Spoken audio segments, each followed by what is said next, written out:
What is going on YouTube and Diablo fans? My name's Andreas and welcome back to Mana and Motherboards. Now, over this past weekend, it's been just over a week since the new ladder reset in Reign of the Warlock for Diablo 2 Resurrected, and we are hungry for some drops, so we decided to do 100 Chaos runs over the weekend. So that is the Chaos Sanctuary in Act 4 and killing Diablo. We are super excited to try and get Enigma, and we just want drops. We are super hungry for wealth and value within the game and drops, so we're going to dive into 100 Chaos runs and see what we found.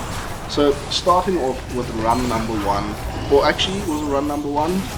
Actually run number 2, we found a Bone Hue, which is a cool little item. It is definitely usable for a Echoing Strike build, but we have a better weapon at the moment.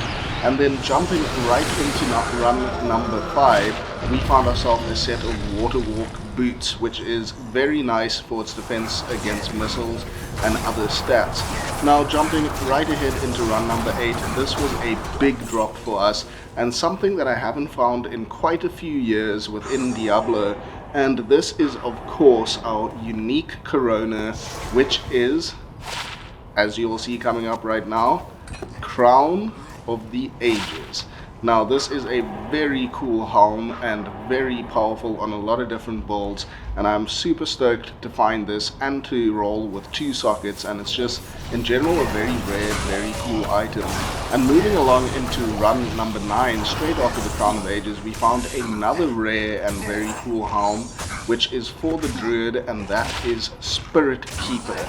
Now, it's used in a certain few niche builds and is a very cool helm, not the best in SWAT, but very cool nonetheless. Now, jumping into run number 10, we had a cool 3 runs in a row here. We managed to find this Elder Staff set, which is Nudge's Puzzler, which is a very good early on tele staff for any builds that don't have teleport, so that was very cool to find. And moving on to run number 16, we managed to drop a unique Ogre Maul and a unique Ornate Plate from Diablo. Those 2 items are Corpse Mourn, which is kind of cool for a Merc, and then we also dropped a Wind Hammer, which can be used for various melee class builds and has a ton of crushing blow. Now, right into run number 19, we managed to find a cool set item, which is Mavina's Gloves. That is for the Amazon and for her best set available to her. Now, in that same run, we also managed to snag a Grand Charm, which was a Summoner GC, and that was for the Druid. And although not the best skiller to find, it is still a skiller nonetheless.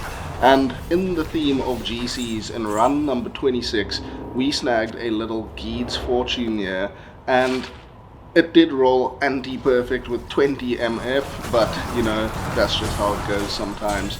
So in run number 32, we managed to find a Gold Wrap Bolt, which is your best in slot MF bolt, and we also got a green amulet, which unfortunately was not Tull's.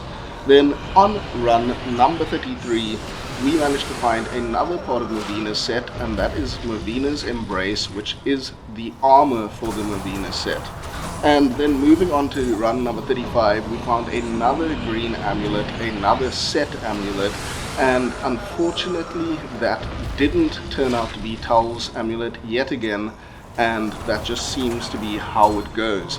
Now, in run number 36, we found a good item for the Throw Barbarian, which, as you'll see here, is the Lacerator Winged Axe. And it's a very cool weapon. If you find it in Ethereal, then it's even better. And we also managed to find another green amulet, which was Suburbs. Now, moving on to run number 41, from Diablo, we dropped Trang'ul's Scales, which is the Trang set for Necromancer, very cool item. And then in run number 43, we found an item that I was quite unsure what it was, and that is a new item called Blood Pact Shard, which is a specific Warlock item and leaning towards the Demon skill tree, and it's quite a cool item, and it's always nice to find one of those new uniques that they have added to the game for Reign of the Warlock. Then moving into run number 50, we are halfway through right now. We managed to find a Titan's Revenge, which is best in slot for Amazon, and unfortunately it wasn't ETH. And then right after that, in run number 56, we found a Tooth Row armor. And if you're enjoying this content, please consider subscribing. Send any of your comments below for any questions or anything that you'd like to add or me to add to these videos, and we are really appreciating all the support so far. So in run number 57, we found a unique Scourge, which unfortunately wasn't Stormlash. This was Horizon's Tornado, which seems to be the more common of the two unique Scourges. Now, in run number 58, we found a Grave Palm, which has great damage to undead and is useful for a bolt that needs attack speed as well as that extra undead damage. Now, for run number 61, we found another part of Trang's set, and that managed to be Trang's Helm. Unfortunately, I didn't identify it when I picked it up there, but it was in fact Trang's Helm. Now, in run number 64, we found a set of Battle Gauntlets, which is another good set of gloves that we managed to snag on these runs, and these gloves are Lava Gout. Now, Lava Gout is great for characters that again need attack speed, and also that level 10 enchant that it provides can be very useful for attack rating as well as a little extra fire damage. Then on run 65, we got a cool little drop, which was a double Burning Essence of Terror from Diablo. You don't see those all that often. It was very welcome and very cool to see. Then on run number 67, we picked up an item that we were actually using, which is Peasant Crown. I like to call it the poor man's shaker, and this gave us a little 2 defense increase over our previous Peasant Crown, so a massive upgrade there for us. Now, in the same run, we also managed to find another cool set item, which was the unique, or not the unique, the set item. It was the Immortal King Helm. Now, in the run after that, in number 68, we managed to find a Set Occult Codex. Now that is the new set for the Warlock, Horizon's Secrets. And this item was very cool to find and just something new for me that I've never found before. So in the same run and from Diablo on the same drop, we also found an Earth Shaker, which is a very good early game druid item.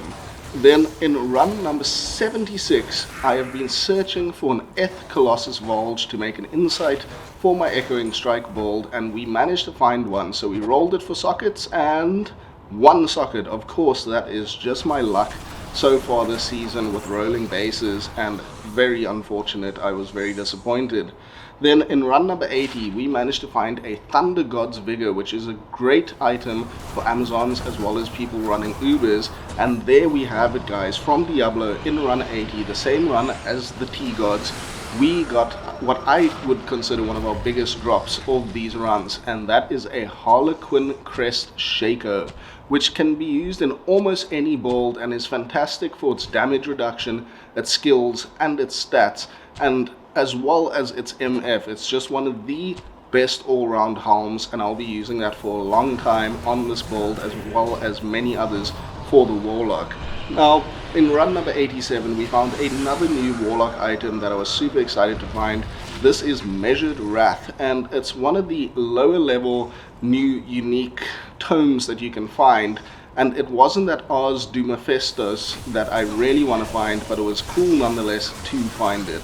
Now, moving on from that, we now found an ETH Sacred Armor, which is very exciting, and this managed to roll with 6 enhanced defense being superior, as well as 3 sockets, so useful for a couple Merc Ruin Words there.